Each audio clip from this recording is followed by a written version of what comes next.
పెద్దదై ఒకరోజు తొలిసారి గుడ్డు పెట్టింది. రాము ఎంతో ఆనందించాడు. మరుసటి రోజు ఉదయాన్నే లేచి ఆ గుడ్డును చూసుకోవడానికి పరిగెత్తుకుంటూ వెళ్ళాడు. కానీ గుడ్డు అక్కడ లేదు, అది మాయమైపోయింది. అమ్మమ్మకి చెప్పాడు, తాతయ్యకి చెప్పాడు, కానీ ఎవరు గుడ్డు గురించి తెలియదని చెప్పారు. రాము నిలబడుకున్నాడు.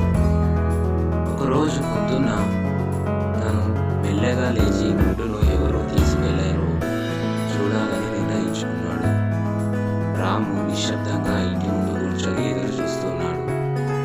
కొద్దిసేపటి తర్వాత తన తమ్ముడు చిన్న కాళ్ళతో నడుచుకుంటూ వచ్చి కోడిగుడ్డును తీసుకుని తన జేబులో పెట్టుకున్నాడు. రాముకి చిరాకు వేసింది, కానీ వెంటనే నవ్వేశాడు.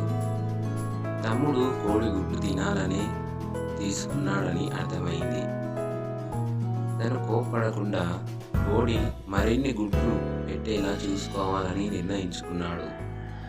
ఆ రోజు నుంచి రోజు కోడికి మంచి ఆహారం పెట్టి మరిన్ని గుడ్లు వచ్చేలా చూసుకోవడం ప్రారంభించాడు. కొద్ది నెలల్లోనే చాలా కోళ్లు పెంచాడు. ఇప్పుడు గుడ్లు తినడమే కాదు, వాటిని అమ్మి కొంత డబ్బు కూడా సంపాదించడం ప్రారంభించాడు.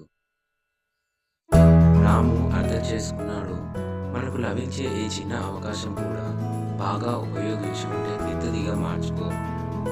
ఈ వీడియో మీకు నచ్చినట్లయితే సబ్స్క్రైబ్ చేసుకోండి.